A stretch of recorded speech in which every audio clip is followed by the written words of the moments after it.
मध्य प्रदेश में एक बार फिर चुनावी बिसात बिछ गई है। बुधनी और विजयपुर में कभी भी उपचुनाव की तारीखों का ऐलान हो सकता है और इसके पहले ही सियासी घमासान भी तेज हो चला है। ये आप ही के द्वारा दी गई सरकार है। आप जो मांगोगे मैं वे सब देने की घोषणा करता हूँ, कोई कोर कसर बाकी रहने वाली नहीं। आपने कांग्रेस पार्टी और विजयपुर के मतदाताओं को धोखा दिया, ये सवाल बनता है नहीं बनता। बुधनी में पूर्व सीएम शिवराज सिंह चौहान के सांसद चुने जाने के बाद उपचुनाव होने जा रहे हैं, तो विजयपुर में कांग्रेसी दिग्गज रामनिवास रावत के बीजेपी में आने के बाद सीट खाली हुई है। बीजेपी की पूरी कोशिश है कि दोनों सीटें उसके कब्जे में आए, इसके लिए वो पूरा जोर भी लगा रही है। सीएम डॉक्टर मोहन यादव ने खुद दोनों सीटों पर कमान अपने हाथों में ले ली है। वो विकास का वादा कर दोनों जगह वोट मांग रहे हैं। इसके साथ ही उन्होंने दोनों विधानसभा क्षेत्रों में सौगातों की झड़ी भी लगा रखी है। विकास के पैमाने पर लगातार नए नए कीर्तिमान बन रहा है। ये आप ही के द्वारा दी गई सरकार है। आप जो मांगोगे मैं वे सब देने की घोषणा करता हूँ, कोई कोर कसर बाकी रहने वाली नहीं। आपने कहा कि यहाँ बुधनी में चारों नगरीय निकाय में भेरुंदा, रेहटी, बुधनी, शाहगंज में अधोसंरचना के लिए 2-2 करोड़ अर्थात 8 करोड़ मांगे हैं। 8 ही करोड़ देने की घोषणा करता हूँ।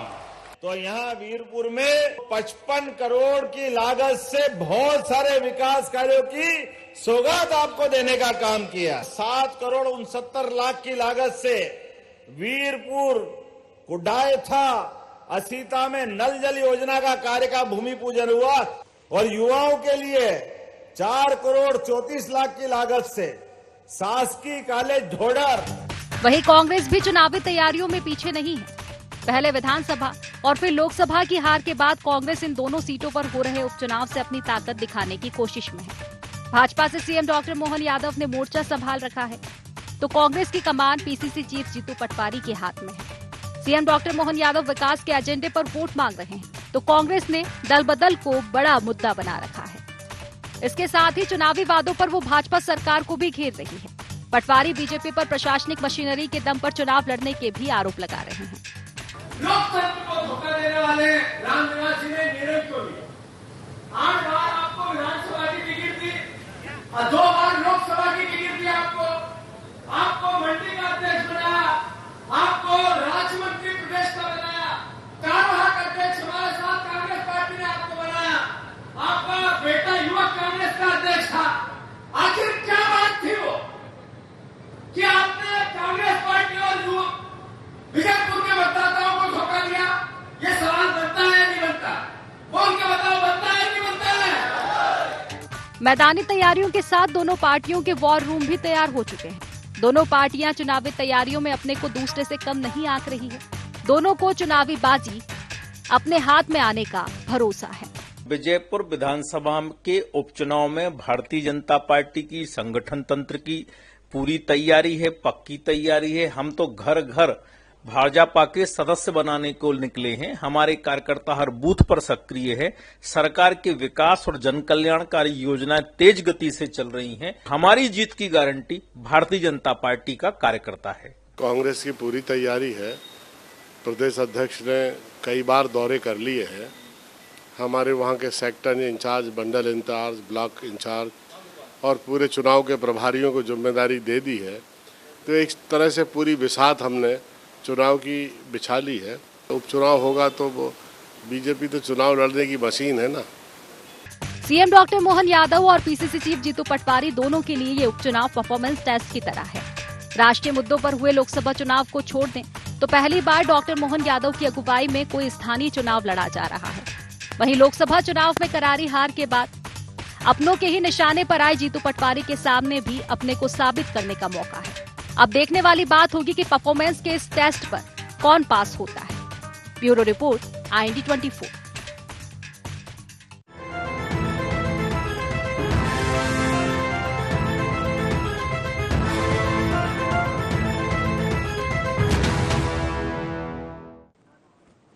नमस्कार, IND agenda Budhni to Vijaypur में आपका स्वागत है। मैं हूं आपके साथ नवीन पुरोहित। चर्चा को विस्तार देंगे, उसके पहले IND एजेंडा के मुख्य बिंदुओं की तरफ एक निगाह डालते हैं। बुधनी और विजयपुर में किन मुद्दों पर पड़ेंगे वोट? क्या विकास के एजेंडे पर भारतीय जनता पार्टी जमा पाएगी दोनों सीटों पर कब्जा? कितना असर करेगा कांग्रेस का वादा खिलाफी और विश्वासघात का अस्त्र? क्या डॉक्टर मोहन यादव और जीतू पटवारी के परफॉर्मेंस टेस्ट साबित होंगे ये उपचुनाव? नमस्कार, इन्हीं सवालों के साथ चर्चा में आप सबका पुनः स्वागत है। मध्य प्रदेश में डॉक्टर मोहन यादव के मुख्यमंत्री बनने के बाद और जीतू पटवारी जी के कांग्रेस अध्यक्ष बनने के बाद यूं तो लोकसभा के चुनाव हो चुके हैं, लेकिन लोकसभा के चुनावों का जो पूरा लब्बो लुआब है, लोकसभा चुनावों की जो पूरी प्रक्रिया है, उनके जो मुद्दे हैं वो पूरी तरह से विधानसभा से अलग होते हैं। मोदी मैजिक और तमाम ऐसे राष्ट्रवादी मुद्दे हैं जिनकी दुहाई देकर ये कहा जा सकता है कि उससे मध्य प्रदेश के किसी नेता का आकलन करना ठीक नहीं है। लेकिन पहली बार जीतू पटवारी जी के कार्यकाल में ये उपचुनाव है और एक सीट ऐसी है जहां कांग्रेस के कब्जे में थी, विजयपुर सीट, जहां से रामनिवास रावत अब भारतीय जनता पार्टी का दामन थाम चुके हैं, और बुदनी पूर्व सीएम शिवराज सिंह चौहान जी की सीट थी। तो ये एक अदद जीत के लिए कांग्रेस तरस रही है, खासकर जीतू पटवारी जी के कार्यकाल में। अगर जीतू पटवारी जी इन उपचुनावों में कुछ करिश्मा दिखाते हैं, हालांकि उपचुनावों का सामान्यतः परिणाम सरकार के पक्ष में रहता है, लेकिन अगर जीतू पटवारी जी पूरी ताकत लगाते हैं, जैसा कि वो हिसाब मांग रहे हैं कि ये सवाल होना चाहिए कि नहीं होना चाहिए कि आखिर क्या कारण था कि रामनिवास रावत ने कांग्रेस छोड़ी, सत्ता लोलुपता या भय, बताना चाहिए जनता को। इधर भारतीय जनता पार्टी के मुख्यमंत्री डॉक्टर मोहन यादव की मोहन एक्सप्रेस बुदनी टू विजयपुर सरपट विकास की पटरी पर दौड़ रही है और वो तमाम घोषणाएं उन क्षेत्रों में कर रहे हैं जो बहुत समय से लंबित थी। तो किसको इन पर प्राथमिकता मिलेगी, वोटर किसकी तरफ जाएगा, इस समय कुछ भी एग्जैक्ट बोल पाना कठिन है, क्योंकि हरियाणा के जिस प्रकार से रिजल्ट्स आए हैं, लगभग मीडिया पंडित, मीडिया गुरु, जो विश्लेषण सर्वे सब कह रहे थे कि कांग्रेस आएगी, लेकिन कांग्रेस को वहाँ बहुत करारी हार का सामना करना पड़ा। तो कुछ भी परिणाम हो सकते हैं, लेकिन ज़्यादातर परिणाम कांग्रेस के विपरीत ही आ रहे हैं। इसी मुद्दे पर करेंगे चर्चा। संतोष सिंह गौतम जी, मुख्य प्रवक्ता मध्य प्रदेश कांग्रेस के, हमारे साथ हैं। राजपाल सिंह सिसोदिया जी, प्रवक्ता मध्य प्रदेश भारतीय जनता पार्टी के, हमारे साथ हैं। सुरेश शर्मा जी, वरिष्ठ पत्रकार, हमारे साथ हैं। आप समस्त महानुभावों का बहुत बहुत स्वागत है। तो संतोष जी, जीतू पटवारी जी कह रहे हैं मेरे सवालों का जवाब दो, क्या कारण था जो कांग्रेस छोड़ी, और जनता से पूछ भी रहे हैं कि ये सवाल बनता है कि नहीं बनता है। सवाल बनेगा, जवाब अगर जनता उस सवाल का देगी और कांग्रेस के अनुरूप देगी तो कांग्रेस अपनी सीट बचाने में कामयाब हो पाएगी। दूसरा, पूर्व मुख्यमंत्री शिवराज सिंह चौहान जी का गृह क्षेत्र है बुदनी, वहाँ भी आप तो खुद बुदनी के प्रभारी रहे हैं, और दोनों तरफ भारतीय जनता पार्टी जो आजमाइश कर रही है, बीच में कभी भी ये हो सकता है कि बीना की विधायक जो है वो भी इस्तीफा देने की बात कर रही हैं। तो अभी ये जो दो उपचुनाव हैं, अगर कांग्रेस को किसी भी उपचुनाव में जीत मिलती है तो एक शुरुआत होगी मध्य प्रदेश में जीतू पटवारी जी के कार्यकाल में, क्या कहेंगे? देखिए नवीन जी, आपने बिल्कुल सही कहा कि जीतू पटवारी प्रश्न उठा रहे हैं, लोग लगातार उठा रहे हैं। कोई कारण नहीं बनता था रामनिवास रावत जी को जो सम्मान कांग्रेस पार्टी ने दिया था, उनको लगातार इतनी बार विधायक बनने का अवसर दिया कांग्रेस पार्टी ने, वो विभिन्न पदों पर रहे, मध्य प्रदेश कांग्रेस के कार्यकारी अध्यक्ष रहे। लेकिन महत्वाकांक्षाओं की रेस में वो इतना आगे निकल जाएंगे कि अपनी जो मात्र संस्था उसको छोड़कर केवल क्षणिक लाभ के लिए भारतीय जनता पार्टी का दामन थाम लेंगे, ये किसी आम कांग्रेस कार्यकर्ता ने भी नहीं सोचा था। तो निश्चित रूप से विजयपुर का कांग्रेस कार्यकर्ता भी जनता के साथ व्यथित है कि उसके साथ धोखा हुआ है, और इस प्रकार भारतीय जनता पार्टी में उनका जाना किसी को भी रास नहीं आ रहा है। और विजयपुर की जनता अब तैयार बैठी है इस बात को लेकर कि चुनाव की घोषणा हो और हम लोग पूरे जोर शोर से यह बताएं कि इस प्रकार की जो मानसिकता है वो बदलना चाहिए नेताओं की, कि क्षणिक लाभ के लिए अपनी मात्र संस्था को छोड़कर, जिसके बारे में वो बड़े बड़े दावे करते थे और छोड़कर वो चले गए और आज भारतीय जनता पार्टी का दामन थाम लिया केवल व्यक्तिगत कारणों से। मैं समझता हूं विजयपुर का परिणाम तो बिल्कुल स्पष्ट है कि वहां कांग्रेस पार्टी चुनाव जीतेगी। और जहां तक विदिशा अपने बुधनी का प्रश्न है, बुधनी में भी मुख्यमंत्री शिवराज सिंह चौहान ने, मैं खुद वहां गया था और पिछले चुनाव में मैंने काम किया, जैसा आपने बताया, मैं वहां का प्रभारी था। और बुधनी में मैं वहां पर देखा मैंने कि वहां पर सड़कों तक के हाल बुरे हैं। मतलब नवीन जी, मैं कह सकता हूं पूरे दावे के साथ कि शायद ही कोई ऐसा मुख्यमंत्री होगा किसी स्टेट का जो 20 साल मुख्यमंत्री रहे और उसके बाद सड़कें गायब हो, रोजगार के साधन न हो, कोई फैक्ट्रियों की व्यवस्था न की गई हो मुख्यमंत्री की तरफ से। लेकिन उसके बाद मुख्यमंत्री ने वादा किया था कि इस बार अगर जीतते और मैं मुख्यमंत्री बना तो मैं बुधनी की तस्वीर बदलूंगा, उसको लगभग छिंदवाड़ा जैसा बनाऊंगा। लेकिन भारतीय जनता पार्टी ने उस मुख्यमंत्री को ही बदल दिया। तो अब बुधनी का विकास मोहन यादव करेंगे, मुझे इसको लेकर भारी संशय, क्योंकि दोनों नेताओं में महत्वाकांक्षाओं की होड़ मची हुई है। शिवराज सिंह की पुरानी जो कार्यशैली है उसके विपरीत पूरी तरह से काम कर रहे हैं और कोई भी अवसर मैं समझता हूं कि ऐसा नहीं आने देंगे जिसमें शिवराज सिंह का कद बढ़े। तो इस कारण बुधनी में कोई बहुत ज्यादा विकास कार्य हो जाएंगे भारतीय जनता पार्टी के द्वारा, ऐसा नहीं लगता है। और दूसरा, मुझे लगता है कि वहां की जनता यह भी महसूस कर रही होगी कि हमने जिस नेता को यहां से चुनकर भेजा है मुख्यमंत्री बनने के लिए, उस नेता को हटाकर केंद्र में भेज दिया गया। मैं समझता हूं कि बुधनी की जनता उस बात का भी जवाब देना चाहती है और ये दोनों ही बातें कांग्रेस के फेवर में जाएंगी। जी राजपाल जी, आप उपचुनाव है वहां तो ठीक है कि अब उपचुनाव में एक जब पूर्व मुख्यमंत्री केंद्रीय नेतृत्व में चले गए, सांसद बन के, केंद्रीय मंत्री बन के, तो चुनाव लाजमी है। लेकिन रामनिवास रावत को लाना तो ठीक है, विचारधारा से प्रभावित होकर फिर उनको मंत्री बनाना वन विभाग का, फिर आपके पूर्व जो वन मंत्री थे उनका आक्रोश सामने आना। आप विचारधारा से प्रभावित होकर किसी को लाइए, लेकिन तत्काल जो विचारधारा से प्रभावित होकर जो एक पद का और जो प्रतिष्ठा का जो तत्काल उनको प्रसाद मिल जाता है, उससे वो जो पार्टी का एक कार्यकर्ता है, वो ठीक है आपकी राष्ट्रवादी विचारधारा से बंधा है, लेकिन वो कहीं ना कहीं अपने आप को ठगा हुआ सा महसूस करता है। क्या कहें? Bharatiya Janata party ideological party है, विचारधारा आधारित कार्यकर्ताओं का ये हमारा एक संगठन है जो परिवार भाव से चलता है।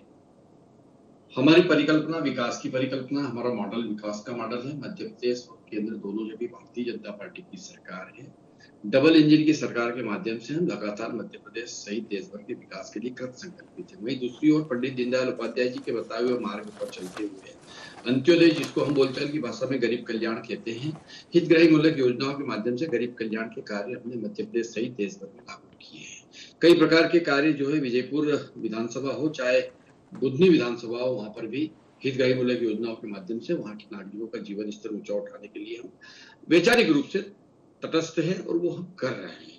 अब अभी प्रश्न आ रहा था कि जीतू पटवारी प्रश्न कर रहे हैं, जनता प्रश्न कर रही है कि रामनिवास रावत को क्यों जाना चाहिए था कांग्रेस छोड़कर। तो ये बात प्रश्न तो जीतू पटवारी से भी पूछा जा रहा है कि आपके नेतृत्व में लाखों की संख्या में, हजारों की संख्या में कांग्रेस छोड़कर क्यों चले गए। प्रश्न वहां से खड़ा होता, तो इसका उत्तर भी जीतू पटवारी जी के पास में है और मेरे पास जो उत्तर है, इसका ये उत्तर इसलिए देना वाजिबी समझ रहा हूं क्योंकि उन्होंने ये बात कही है, अभी टीवी स्क्रीन पे हम देख रहे थे। तो जीतू पटवारी टीमलेस लीडर है जिसके पास कोई टीम नहीं है और कंफ्यूजन में है कांग्रेस, क्राइसिस में है कांग्रेस, नो कॉन्फिडेंस में है कांग्रेस के लीडर जीतू पटवारी जी। इस वजह से उनको लोग छोड़कर जा रहे हैं, सरकार के साथ चल रहे हैं, क्षेत्र के विकास की बात कर रहे हैं। तो रामनिवास रावत ने अगर कांग्रेस छोड़कर भारतीय जनता पार्टी ज्वाइन करने का काम किया है तो निश्चित तौर पर उस क्षेत्र के विकास के लिए भाजपा ज्वाइन की है।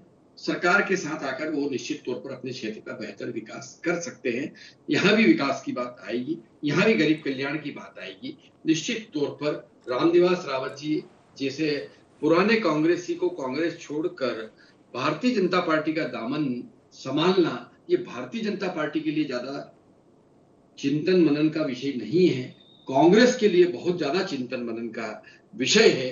जीतू पटवारी जी इस पे मिशन पे चिंतन करेंगे तो ज्यादा अच्छा होगा, बजाय प्रश्न करने के। अगर वो उत्तर देंगे कि क्यों इंदौर का उम्मीदवार जो है उनको छोड़ के चलते चुनाव में चला जाता है, क्यों कई स्थानों पर जो है कांग्रेस के जमे जमाए सुरेश पचौरी जी जैसे नेता कांग्रेस को छोड़कर चले जाते हैं, क्यों दिग्विजय सिंह जी और कमलनाथ जी आज भी जीतू पटवारी जी को जो है अपना अध्यक्ष मानने की मनोस्थिति नहीं बना पाए हैं, क्यों जीतू पटवारी जी आज दिनांक तक कांग्रेस की कार्यकारिणी नहीं बना पाई, जिला अध्यक्ष ब्लॉक अध्यक्ष को छोड़ दीजिए, प्रदेश की वर्किंग कमेटी जिसके माध्यम से सारे कार्य होते हैं वो आज नहीं है। तो ये प्रश्नवाचक चिन्ह तो कांग्रेस के नेतृत्व पे है। भारतीय जनता पार्टी का नेतृत्व, हमारी डबल इंजन की सरकार है, भाजपा के ऊपर लगातार जनता का विश्वास बढ़ रहा है। मध्य प्रदेश में मोदी जी की गारंटी चली है, 29 की 29 सीट हमने जीती है, और मोहन यादव जी और वीडी शर्मा जी का कुशल नेतृत्व जो है मध्य प्रदेश में विजय की गारंटी है, जीत की सुनिश्चित करते हैं। और फिर बुधनी विधानसभा जहां पर शिवराज सिंह चौहान जी जैसा कर्मठ नेता, जन जन का प्यारा नेता जो स्वयं वहां की कमान संभाले हुए हैं, तो मैं समझता हूं कि किसी प्रकार की जीत में संशय की बात की जा सकती है। कांग्रेस अभी तो वैसे चुनाव की घोषणा भी नहीं हुई है नवीन जी, पर हम तैयार है, हमारा संगठन का स्ट्रक्चर तैयार है, हमारा भी सदस्यता अभियान चल रहा है, सदस्यता के अभियान के माध्यम से हम जनता के बीच में हैं। अभी विकास के हमारे सम्मेलन चल रहे हैं, ग्राम विकास सम्मेलन बुधनी में हुआ, विजयपुर में हुआ, और इनका बहुत अच्छे प्रतिसाद हमको मिलने की संभावना बन रही है। प्रतिक्रिया लेता सुरेश शर्मा जी हमारे साथ है। सुरेश जी, देखिए, हरियाणा की जीत निश्चित रूप से भारतीय जनता पार्टी के लिए ऑक्सीजन का काम करेगी, संजीवनी का काम कर चुकी है, क्योंकि लोकसभा में जिस प्रकार के परिणाम आए थे तो जादू हटने लगा है। मोदी और अमित शाह जी की जोड़ी पर बड़ा प्रश्न चिन्ह था। फिर आरएसएस के तमाम संदर्भों में दिए हुए बयान को भी प्रतिरोधक बयानों के तौर पर विपक्षी दल बता रहा था। अब मध्य प्रदेश में, अगर मैं मध्य प्रदेश की बात करूं तो मध्य प्रदेश में एक माहौल है कि लोग छोड़ के गए हैं। तो कहीं भी अगर कोई दल बदल वाला व्यक्ति बुरी तरह से हारता है तो ये स्पष्ट होता है कि जनता इन चीज़ों को पसंद नहीं करती। जब 29 लोग छोड़ के आए थे उसमें से अधिकतर जीत गए, मंत्री बने, फिर से अलग बात है दूसरी बार नहीं जीत पाए। अगर उपचुनावों में कहीं से भी उम्मीद जीत की बनती है तो सवाल ये है कि जीतू पटवारी जी को एक अदद जीत मिलेगी। और अभी सवाल जीतू पटवारी जी खड़ा कर रहे हैं तो भारतीय जनता पार्टी भी खड़ा कर रही है कि इतने सवाल उनके खुद के ऊपर हैं कि उनके नेतृत्व में इतने लोग छोड़ क्यों रहे हैं, क्या कहें? दल बदल कोई बहुत अच्छा काम नहीं है, इससे राजनीति की विश्वसनीयता समाप्त होती है। और कोई भी नेता जो स्थापित है वो केवल अपने क्षेत्र की विकास करने के नाम पर यदि सत्ताधारी दल में शामिल होता है तो वो केवल विकास करने के लिए नहीं होता, ये बात बिल्कुल सत्य है।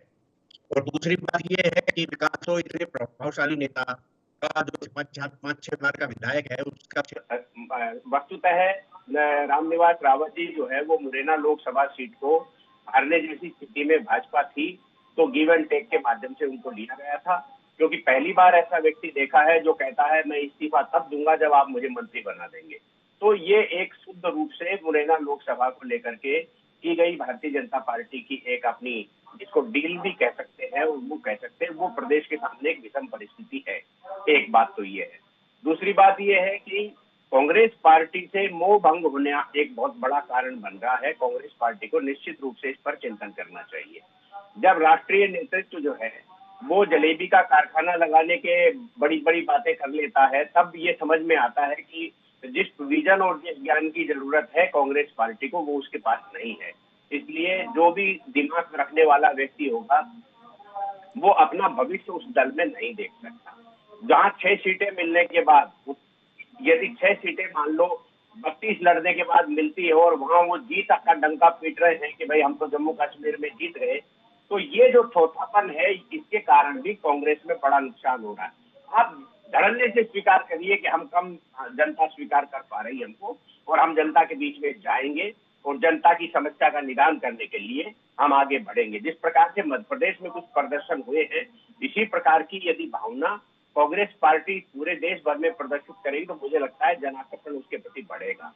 क्योंकि ये जो मध्य प्रदेश की परिस्थिति है, इस मध्य प्रदेश की परिस्थिति के लिए सरकार कम जिम्मेदार है, कांग्रेस का नेतृत्व ज्यादा जिम्मेदार है। और इसलिए जिम्मेदार है वो कि यदि मान लो स्थापित लीडरशिप है, स्थापित लीडरशिप को पूर्णतया समाप्त करके और नई लीडरशिप को पूरे तौर पर ले आने का मतलब ये होता है कि आप परिपक्व और अनुभवी हाथों से और आप खाली करके और नए लोगों के बीच में, देखिए नए लोगों से ये नहीं, जीतू पटवारी को लोग नहीं जानते हैं, उमंग सिन्हार जी को लोग नहीं जानते, तो कम से कम धार जिले के तो लोग जानते ही हैं, उनको बाकी न जाने।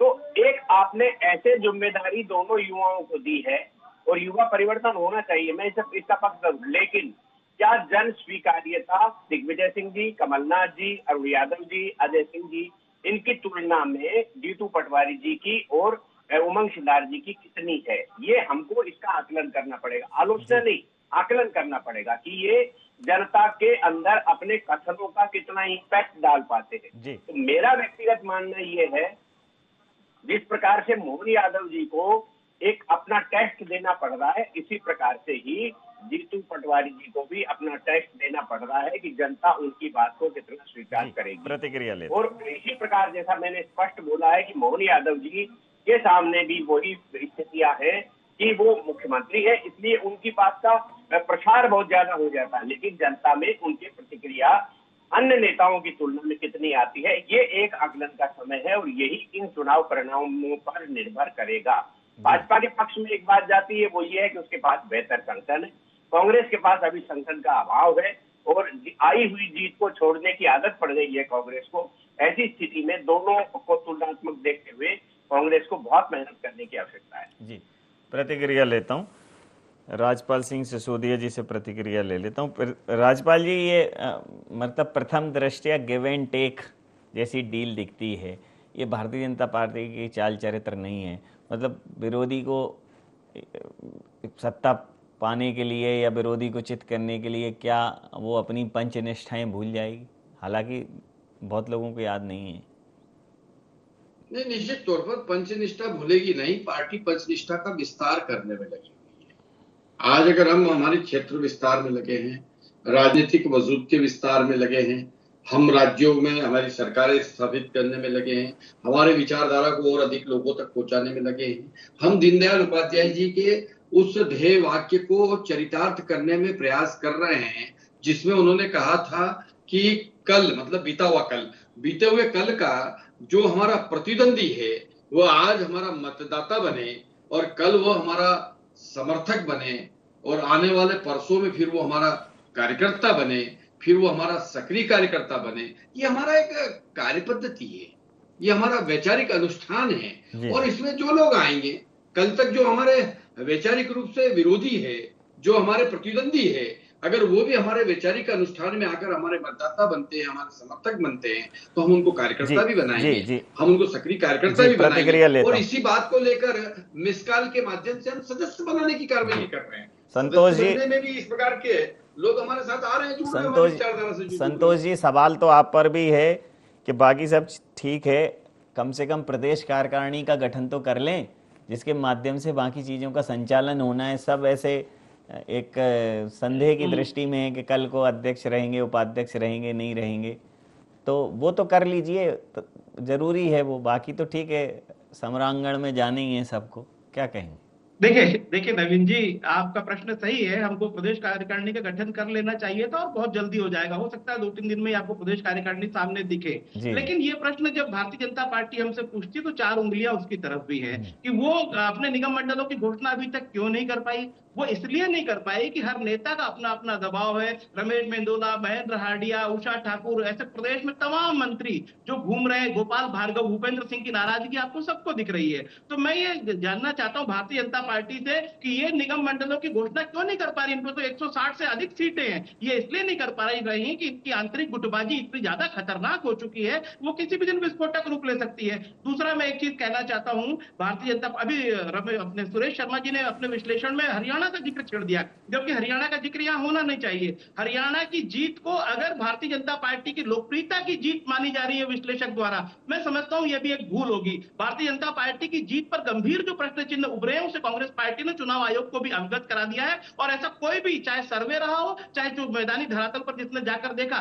कोई नहीं कह रहा था कि वहां हरियाणा में सरकार आएगी। लेकिन चूंकि उसका गंभीर प्रभाव महाराष्ट्र के चुनाव पर पड़ता, झारखंड के चुनाव पर पड़ता, तो अमित शाह का जो बहुत चर्चित कुटिल प्रबंधन गठबंधन है वो वहां पर काम आया, इसमें कहीं कोई संदेह नहीं है। ये मैं हरियाणा की जीत के विषय में बता देना चाहता हूं। दूसरा मैं आपको कहना चाहता हूं कि जो बुधनी की जीत की बात है, बुधनी की जीत और जो अपने विजयपुर की जीत है, ये दोनों जगह जीत इसलिए नहीं हो सकती भारतीय जनता पार्टी का, बहुत मुश्किल है। पुरानी परिस्थितियों और अब में बहुत फर्क आ गया है। फर्क इसलिए आ गया है कि बेरोजगारी का तो मुद्दा मध्य प्रदेश में है ही, लेकिन दो जो सबसे बड़े मुद्दे हैं, एक भ्रष्टाचार का और एक है नारी सुरक्षा का। इन दो मुद्दों पर कांग्रेस को भारतीय जनता पार्टी के नेताओं का साथ मिल गया है। नवीन जी मैं बताता हूं उदाहरण सहित। रघुनंदन शर्मा जी ने अपने एक वायरल वीडियो में कहा, इंटरव्यू में कहा कि वल्लभ भवन दलाली का अड्डा बन गया। ऐसे कई दलाल है जो वल्लभ भवन में सक्रिय है, मंत्री पार्षद विधायक का सब भ्रष्टाचार में लिप्त है और पूरे प्रदेश भर से कार्यकर्ता आकर मुझे बोलते हैं कि वल्लभ भवन में दलाली चल रही है, इससे हमको बचाएं। दूसरा, अभी गोपाल भार्गव ने नारी सुरक्षा के ऊपर कल ही कितना बड़ा प्रश्न खड़ा कर दिया है। मध्य प्रदेश में इन दो जो मुद्दे हैं वो उन पर कांग्रेस पार्टी के साथ ही भारतीय जनता पार्टी के वरिष्ठ लोगों का भी हमको साथ मिल रहा है। जनता इसको देख रही है कि न तो ये नारी सुरक्षा दे पा रहे हैं प्रदेश में और न ही भ्रष्टाचार को दूर करने के लिए कुछ कर पा रहे हैं। इसलिए निश्चित रूप से दोनों जगह के परिणाम कांग्रेस के फेवर में आने के पूरे चांस है।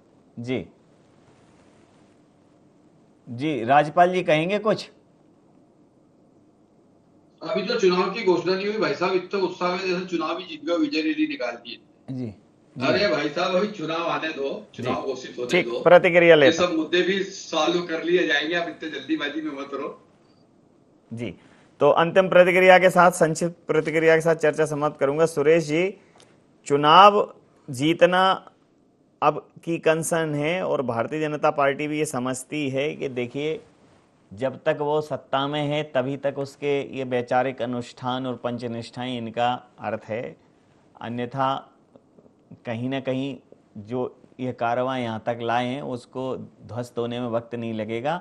तो वो कांग्रेस के आधार स्तंभों को दरका कर उन्हें साथ मिलाकर, मतलब चाहे बड़े स्तर पर हो, प्रादेशिक स्तर पर हो, कांग्रेस को झटका दे रहे हैं। इसको एक रणनीति भी कह सकते हैं, जोड़ तोड़ की राजनीति नई नहीं है, लेकिन इसके बाद भी भारतीय जनता पार्टी में एक अनुशासन बना है, चल रहा है।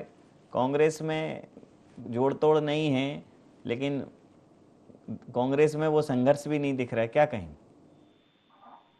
देखिए, भारतीय जनता पार्टी को मैंने बहुत करीब से देखा है और राजपाल सिंह जी बहुत अच्छे से अपनी बात रख रहे हैं। मुझे उनकी बात पर आपत्ति नहीं है, ना ही मुझे गौतम जी की बात पर आपत्ति है। पर मुझे ये कहना है कि कुशाभाऊ ठाकरे के प्रदेश में यदि इंस्टेंट लीडरशिप की जरूरत पड़ रही है तो ये कोई बहुत अच्छे संदेश नहीं है। और ये आसाम के लिए हो सकता है क्योंकि उस राज्य में भाजपा नहीं थी। अन्य उन राज्यों के लिए इंस्टेंट लीडरशिप हो सकती है जिन राज्यों में भाजपा का पुराना जो लीडरशिप थी, जो कार्यकर्ता गढ़ने वाले लोग थे, उन्होंने लीडरशिप को तैयार नहीं किया। मध्य प्रदेश में तो गली गली में भाजपा के कार्यकर्ता ही नहीं, बड़े बड़े नेता है। इसलिए यहाँ यदि इंस्टेंट लीडरशिप ली जा रही है तो ये आने वाले भविष्य के लिए कोई बहुत अच्छा संदेश नहीं है, एक बात। दूसरी बात यह है, मैं आदरणीय गौतम जी को ये बता दूं, थोड़ा इशारा कर दूं, क्योंकि ज्यादा प्रतिकार और इस टाइप की बातें नहीं करना चाहिए। मेरा जन्म हरियाणा में हुआ है, एक बात। दूसरी बात यह है कि मैंने चुनाव परिणाम के एक दिन पहले ये स्पष्ट लिख दिया था कि 10 बजे मैंने पढ़ा, 10 बजे के बाद से होश ठंडे होने चालू हो जाएंगे। इसका कारण मैं केवल मजाक में नहीं कह रहा था। मेरी वहाँ बहुत बड़ी यूनियन है और मैंने सारे कम से कम 11 पत्रकारों से विभिन्न अंचलों से बात करने के बाद अंतिम समय सीमा था। इसलिए ये सब केवल मैं भाषण के लिए नहीं कहता, ना किसी की आलोचना करने के लिए, पर केवल ये कि मेरी आलोचना करना इसलिए आपको कुछ बोलना है, ऐसा बोलने की आदत छोड़ दीजिए। जी समय सीमा के चलते मैं ये चर्चा यहाँ समाप्त करूंगा। आप समस्त महानुभावों का बहुत बहुत धन्यवाद, बहुत बहुत आभार। तो मोहन एक्सप्रेस बुधनी टू विजयपुर दौड़ेगी और क्या जीतू पटवारी एक अदद जीत हासिल कर पाएंगे, तो देखना दिलचस्प होगा कि इन उपचुनावों में जनता का समर्थन किसकी तरफ रहता है। इंडिया एजेंडा में नहीं, बन रहे हैं IND24 के साथ और देखते रहिए IND24। नमस्कार।